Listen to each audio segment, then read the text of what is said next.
Hello everyone, and thank you for being here today. My name is Alexis Adela, and I appreciate you joining us. I was asked here to come today by your church because they want me to speak more about why it is so important to volunteer in your community and how volunteerism can positively impact all. Your church knows that you have the physical and mental capabilities needed to help make positive impacts in your community by offering your time and service. I would like to share with you a little bit of a background about myself to help you understand why I am so passionate about volunteer work.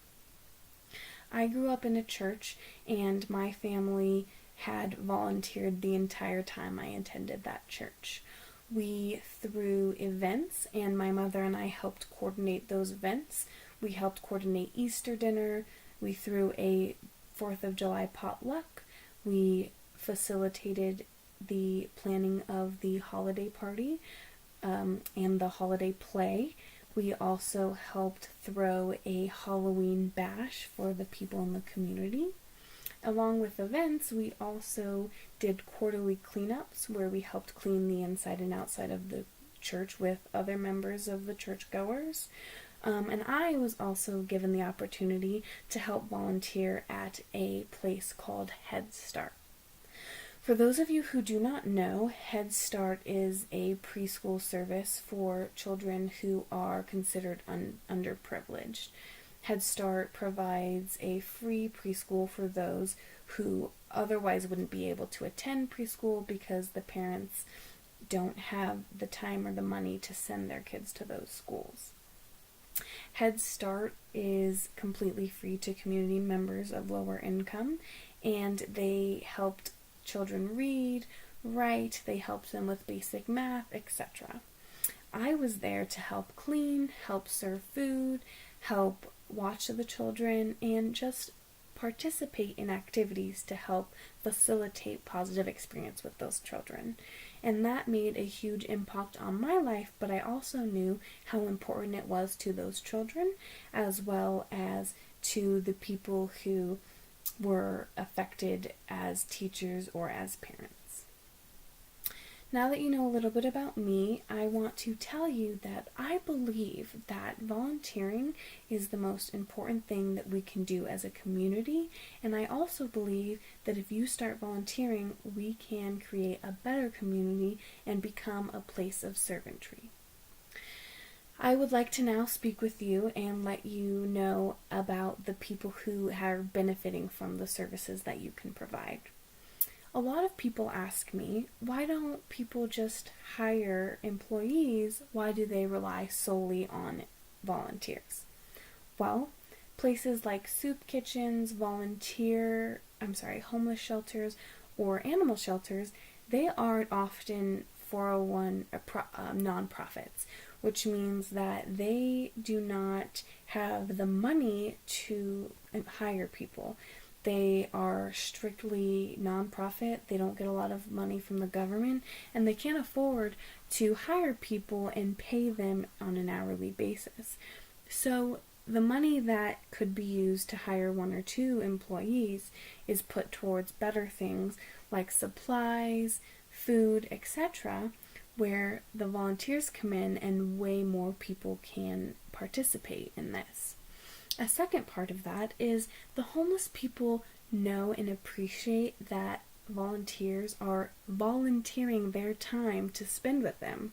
It makes them know that these volunteers really truly care about them. They aren't just there for a paycheck like an employee might be. Volunteers care and want to help.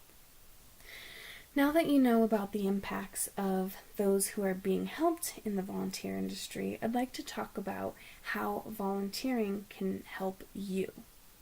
I gave you a background on my experience in volunteer work, but I haven't told you about my current professional position as well as past professional positions.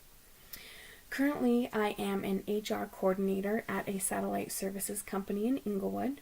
I help make hiring decisions by facilitating and conducting interviews in the initial round of the process, and I look at resumes. I will touch a little bit more on that, but I want to give you some information about a previous position that will help you when you're applying to colleges.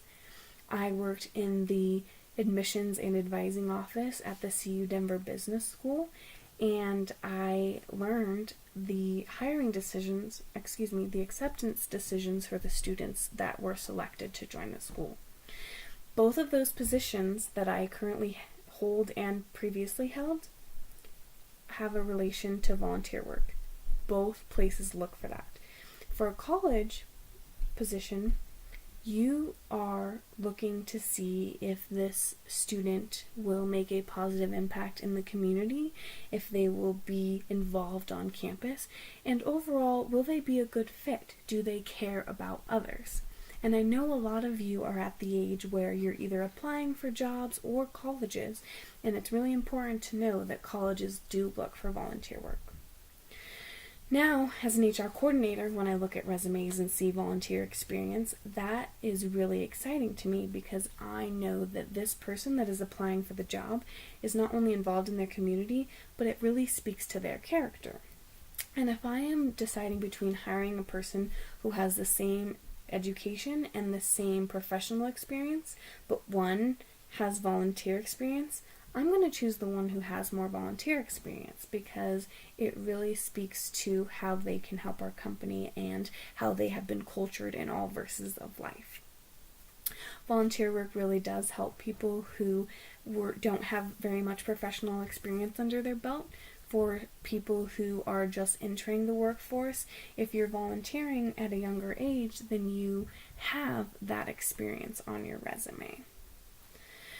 Now that I've spoken with you a little bit about how important it is for people to volunteer, I'd like to share with you a story of a place that I volunteered most recently.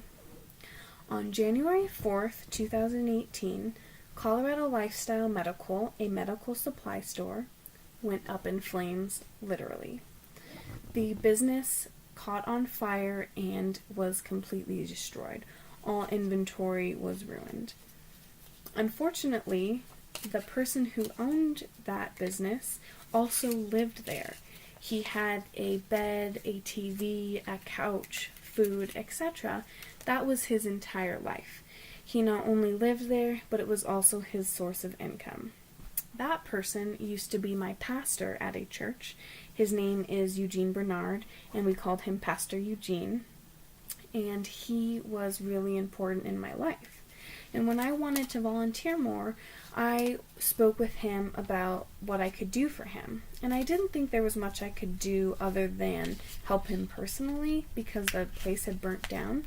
But it turned out that I was able to help him count inventory. I was able to help him give him some financial advice because of my financial degree, etc. But he said the most valuable part of that was just spending time with him because he had felt like he had nothing, and the fact that someone cared enough to spend an entire day with him really helped him realize that people do care about him. I want to share with you some places that you can now volunteer at besides a soup kitchen. You have many places to volunteer, and it doesn't have to be through an official organization. I didn't volunteer through an official organization when I volunteered with Eugene. You can volunteer by knitting sweaters for homeless dogs. You can make dog beds for them. You can provide a drop-off place for your friends and family to give animals a place to give the animal shelter food, supplies, etc. And then you can take it there. You can volunteer by helping your neighbor who is elderly and can't mow their lawn, can't take out the trash, can't shovel their walk, etc. So there are a lot of ways that you can volunteer and get involved in your community that isn't just through a soup kitchen and isn't just through the church. You can be creative, and helping someone will not only help you, but it will really make a positive impact overall in the community. I appreciate you listening to me today, and I just wanted to do a recap of how important it is to volunteer. Not only does it help people know that you care about them, but it helps them do things that they cannot do themselves. It will help you get a job. It will help you get into college if you want. You don't have to volunteer through an official organization, and you can be a positive impact in other people's lives. Finally, I would like to share with you a few quotes that I read from volunteerhub.com in their article called 25 Facts That Will Blow Your Mind About Volunteerism. First, I wanted to let you know that that people who have volunteer work on their resume are 27% more likely to get hired than those who don't, which speaks to the fact that I do look for volunteer experiments on their resume. Second, I want to share with you a quote from the same article that says, "Without people volunteering, these nonprofits cannot operate. They do not have the resources to do so. They are unable to fulfill those goals." Thank you for listening to me here today. Now that you have all this information, I hope that you are ready to go out into the world and help others. I'll be available for questions. Thank you.